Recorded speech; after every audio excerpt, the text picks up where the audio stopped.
여러분, 오늘도 향긋한 커피 한 잔으로 하루를 시작하셨나요?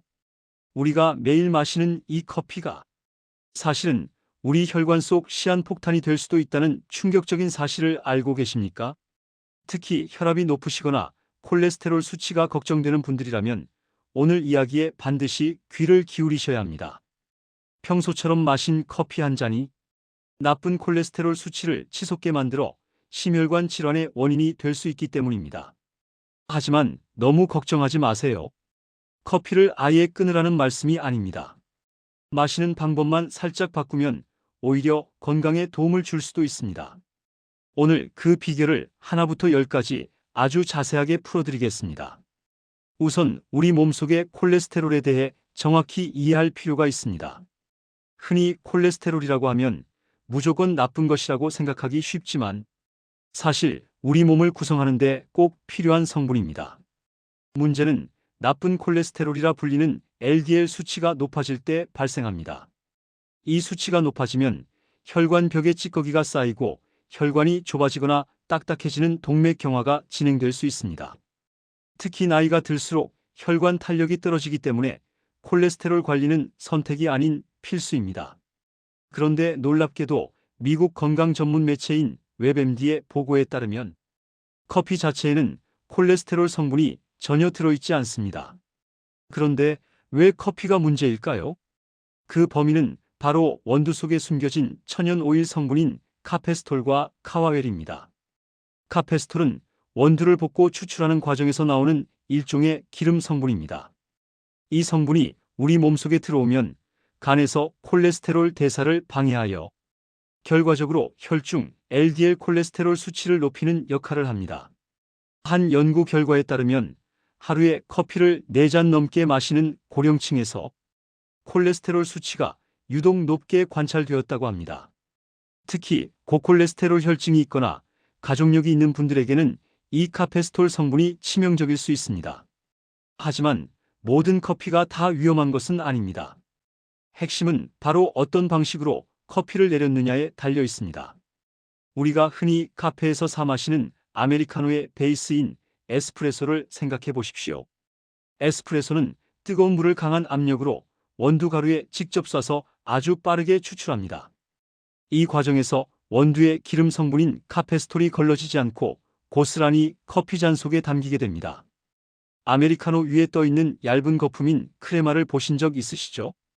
이 크레마가 바로 카페스톨 덩어리라고 보셔도 무방합니다. 따라서 평소 콜레스테롤 수치가 높으신 분들이 매일 에스프레소나 아메리카노를 여러 잔 마시는 것은 혈관에 무리를 줄 수 있습니다.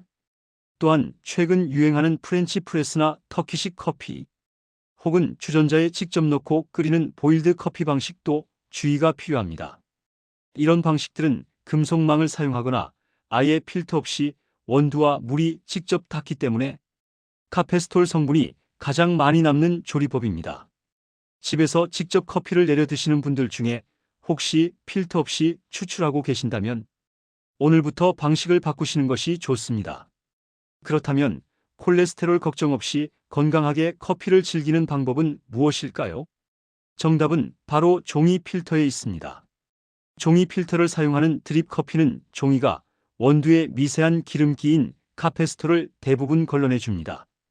연구에 따르면 종이 필터로 걸은 커피는 에스프레소 방식보다 카페스톨 함량이 현저히 낮아 혈중 콜레스테롤 수치에 거의 영향을 주지 않는 것으로 나타났습니다. 집에서 핸드드립으로 내려 드시거나 가정용 커피 메이커에 종이 필터를 끼워 사용하는 것만으로도 여러분의 혈관 건강을 지킬 수 있습니다. 커피의 종류만큼 중요한 것이 또 있습니다. 바로 커피에 무엇을 섞어 마시느냐입니다. 커피 자체보다 첨가물이 더 큰 문제가 되는 경우가 많습니다. 특히 우리가 흔히 마시는 믹스커피에 들어가는 크림이나 카페라떼에 들어가는 우유의 지방 성분이 문제입니다. 포화지방은 혈중 LDL 콜레스테롤 수치를 높이는 주범입니다. 크림이나 전지유로 만든 제품에는 포화지방이 가득 들어 있습니다. 커피의 맛을 부드럽게 만들기 위해 넣는 이런 첨가물들이 혈관에는 독이 될 수 있는 것입니다. 만약 라떼를 포기할 수 없다면 무지방이나 저지방 우유로 바꿔보세요. 혹은 요즘 유행하는 귀리유나 아몬드유 같은 식물성 우유를 사용하는 것도 아주 좋은 대안입니다. 한때 다이어트 요법으로 유행했던 방탄커피도 주의하셔야 합니다.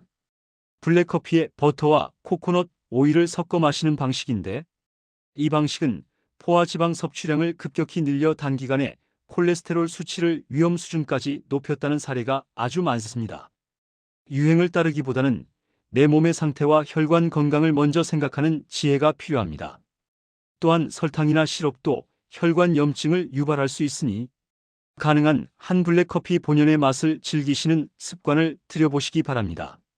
결국 건강한 커피 습관이란 적당량을 즐기되 조리 방식을 세심하게 살피는 것에서 시작됩니다.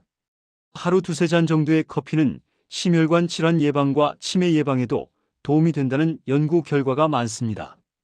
하지만 이는 어디까지나 올바른 방법으로 마셨을 때의 이야기입니다. 종이 필터에 정성껏 걸은 드립 커피를 선택하고 포화 지방과 설탕을 멀리하는 작은 변화만으로도 우리는 사랑하는 커피 타임을 건강하게 유지할 수 있습니다.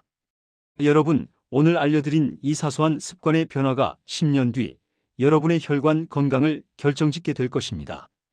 내 몸을 아끼는 마음으로 오늘부터는 필터 커피 한 잔을 즐겨보시는 건 어떨까요? 건강한 정보가 여러분의 삶을 더 행복하게 만들 수 있도록 저도 계속해서 좋은 내용을 전해드리겠습니다. 여러분의 소중한 혈관을 지키는 이 정보가 도움이 되셨다면 주변의 소중한 분들에게도 널리 알려주세요. 여러분의 작은 실천이 우리 모두의 건강을 지킵니다. 오늘도 건강하고 활기찬 하루 보내시길 바랍니다. 여기까지 행복천사 채널이었습니다. 구독과 좋아요는 저에게 큰 힘이 됩니다. 꼭 눌러주세요. 감사합니다.